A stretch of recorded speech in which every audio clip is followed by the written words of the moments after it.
Buenas noches, licenciado. El día de hoy vamos a hablar acerca de las patologías restrictivas del sistema respiratorio. A diferencia de las obstructivas, donde el problema es la salida del aire por el aumento de resistencia, en las restrictivas el problema es la entrada. Hay una reducción de los volúmenes pulmonares debido a una disminución de la distensibilidad o compliance del parénquima, de caja torácica o de ambos. Funcionalmente, esto se puede traducir como un pulmón rígido o atrapado, que no puede expandirse. Para nosotros como fisioterapeutas, entender esto es vital. No tratamos solo un órgano, sino un sistema mecánico, donde la interacción entre la pleura, los músculos y el parénquima determina la eficiencia ventilatoria. El diagnóstico funcional aquí no se basa en el flujo, sino en la capacidad de expansión y el costo energético de respirar. Bueno, ahora vamos a hablar acerca de la primera patología, que es la fibrosis pulmonar. Para entenderlo un poco más fácil, hay que imaginar que los dos pulmones son como unas esponjas de cocina, de esas nuevas que son súper elásticas y suaves y que cuando las apretamos regresan a su forma. Eso es lo que permite que respiremos sin esfuerzo. Pero ¿qué pasa si esta esponja se moja con pegamento y se seca?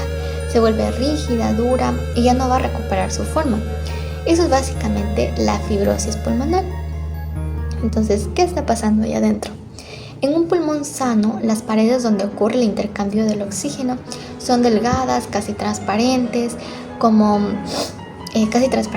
Pero en la fibrosis, por factores como el tabaco, la contaminación o a veces por genética, el pulmón empieza a crear cicatrices. Hay que pensar en una herida en la piel. La costra es dura y no estira.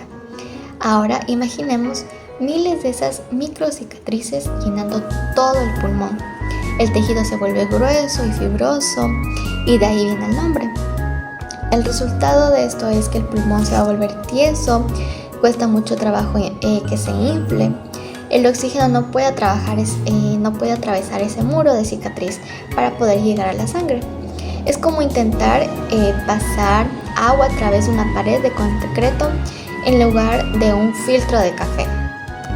Los síntomas que se van a presentar en cámara lenta no es un ataque repentino, es progresivo. El paciente empieza con una tos seca, de esas que no sacan nada, y de repente en las actividades normales como subir o bajar escaleras, cargar las compras, los dejan agotados.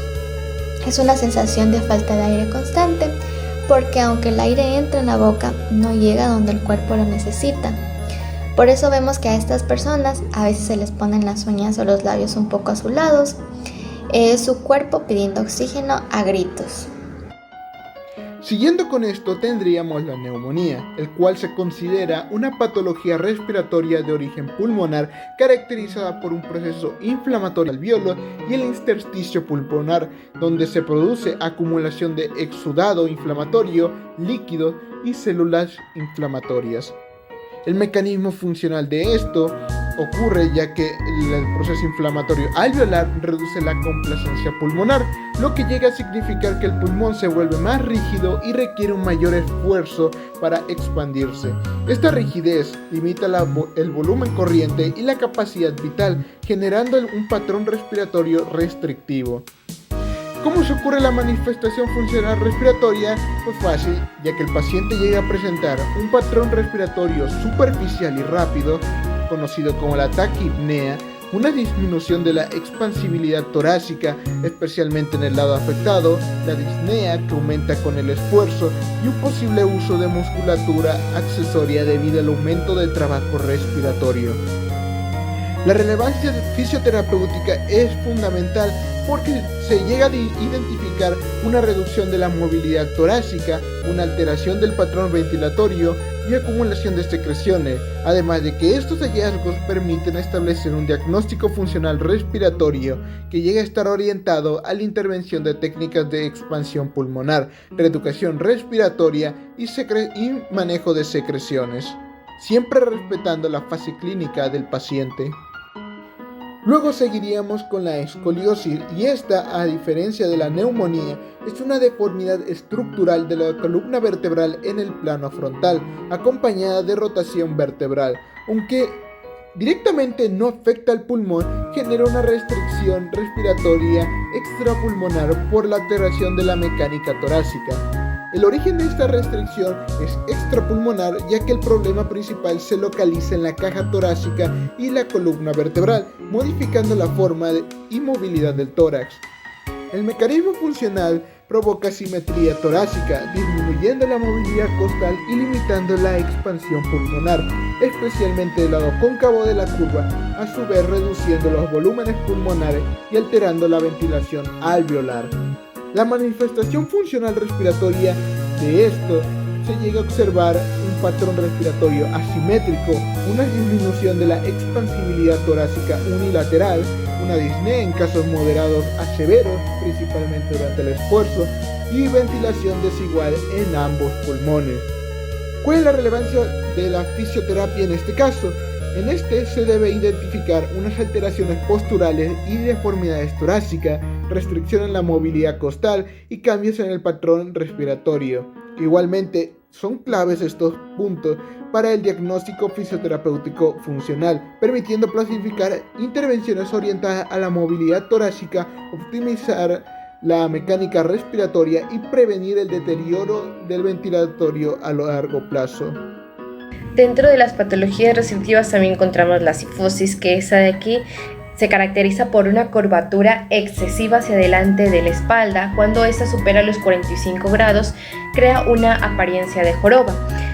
Dentro del sistema respiratorio, pues esta va a provocar que este aumento de la curvatura reduzca el diámetro vertical y la capacidad de descenso del diafragma, y así también va a limitar la elevación de las costillas superiores. El patrón restrictivo va a ser con una mayor predominancia en el abdominal bajo. Además de que también va a disminuir la expansibilidad antero-posterior. Dentro de la relevancia fisioterapéutica, pues necesitamos identificar la rigidez articular posterior y también realizar un diagnóstico funcional. La cifosis se va a asociar a una disminución de la capacidad vital, por lo que se va a requerir una intervención del complejo torácico. Finalmente vamos a mencionar a las enfermedades neuromusculares, que estas de aquí son un grupo heterogéneo de trastornos crónicos que a menudo son hereditarios, genéticos, que van a afectar al sistema nervioso periférico. Se caracterizan por principalmente la debilidad muscular progresiva, atrofia, fatiga, limitando la movilidad y en casos graves la respiración. Esta patología tiene un origen neuromuscular. Ahora vamos a hablar un poco del mecanismo. En este caso, el parenquima y los huesos son normales, sin embargo,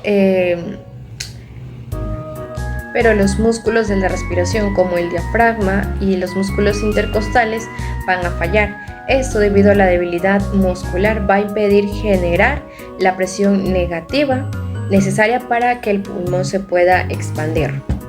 Las manifestaciones clínicas que se van a presentar en esta patología va a ser un patrón respiratorio paradójico. ¿Qué quiere decir esto?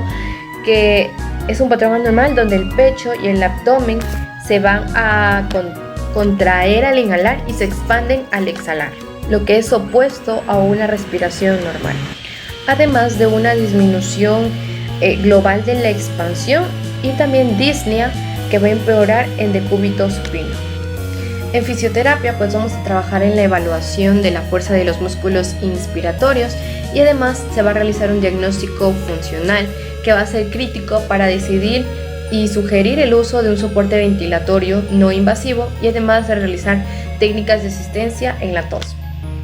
Para finalizar, hemos visto que la restricción no siempre nace en los alvéolos. Como fisioterapeutas, nuestro diagnóstico funcional debe de ser integral, es decir, no toda restricción respiratoria es pulmonar, ya sea por una falla en el parénquima, la bomba ósea o el control muscular. El resultado es una pérdida de volumen que compromete la vida. Identificar el origen exacto nos permite pasar de una simple observación a una intervención terapéutica basada en la biomecánica y la fisiología clínica. Muchas gracias.